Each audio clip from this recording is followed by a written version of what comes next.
Hello friends, welcome to the next video. Let's see the class 8 chapter 2 polity NCERT civic summary for the various important government examination. You must watch these series for your basic understanding. Go and watch all the videos. Already we have been covering the history, geography, along with this is the polity.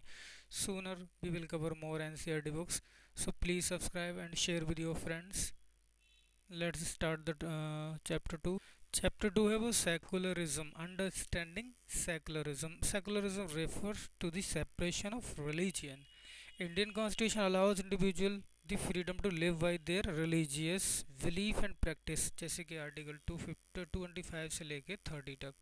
ये secularism fundamental right है, empower करते हैं secularism को, मतलब अपना आप religion freely enjoy कर सकते हैं इंडिया में.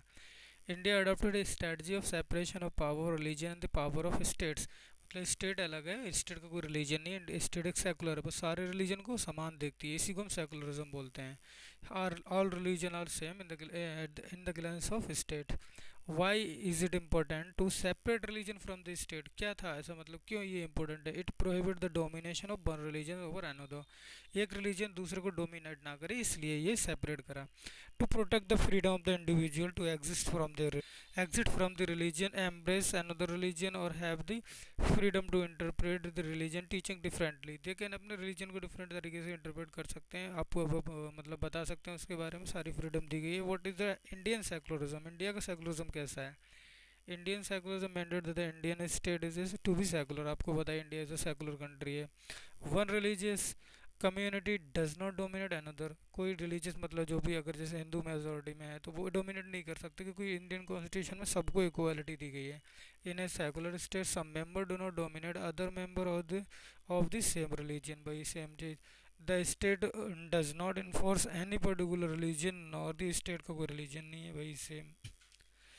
The government schools cannot promote any religion, any one religion. State का कोई रिलीजन नहीं, ना ही प्रमोट कर सकता किसी एक रिलीजन को.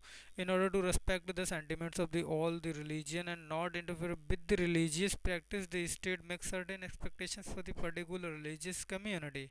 वही स्टेट मतलब नहीं इंटरफेयर कर सकता ना ज़्यादा secular. The Indian secularism work to prevent the domination.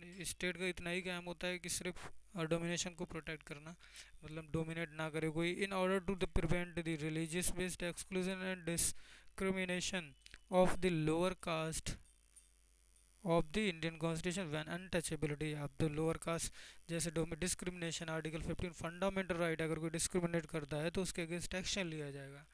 Untouchability article 17 fundamental right, अगर कोई डिस्क्रिमिनेट करता है तो उसके खिलाफ एक्शन लिया जाएगा. To ensure the laws related to equal inheritance rights are respected, the state may have to interfere in the religion based on the personal loss of the communities. यानी हमारा ऐसा नहीं कि पूरा एकदम सेपरेट मतलब स्टेट, वो इंटरफेयर कर सकता है जहाँ उसे लगता है चेंज करना है, जैसे कि सबरीमाला में एंट्री देना या फिर ट्रिपल तलाक पे कानून बनाना, तो स्टेट इंटरफेयर करता है, इसमें पॉजिटिव एक्शन लेता है. The interference of the state can be the form of the support. ये सपोर्ट के रूप में माना जाता है. The first amendment of the US constitution, US constitution prohibits the legislature from making laws respecting and establishment of the religion. यानी US में constitution का फर्स्ट अमेंडमेंट इसीलिए आया था कि रिलीजन में कुछ अमेंडमेंट चेंज ना करें, और prohibit the free exercise of the religion. उन्होंने मतलब इसीलिए जो कि यानी उनका इसीलिए आया था क्योंकि उनका स्ट्रॉन्ग सेकुलरिज्म था, लेकिन बाद में चेंज करके वो थोड़ा बहुत वो भी चेंज ला सकते हैं रिलीजन में. The Indian constitution, Indian state is secular and works in the various ways to prevent the religions dominations. तो रिलीजन डोमिनेशन को स्टॉप करता है, आपने देखा. थैंक यू फॉर वॉचिंग और video. Please follow us for new update.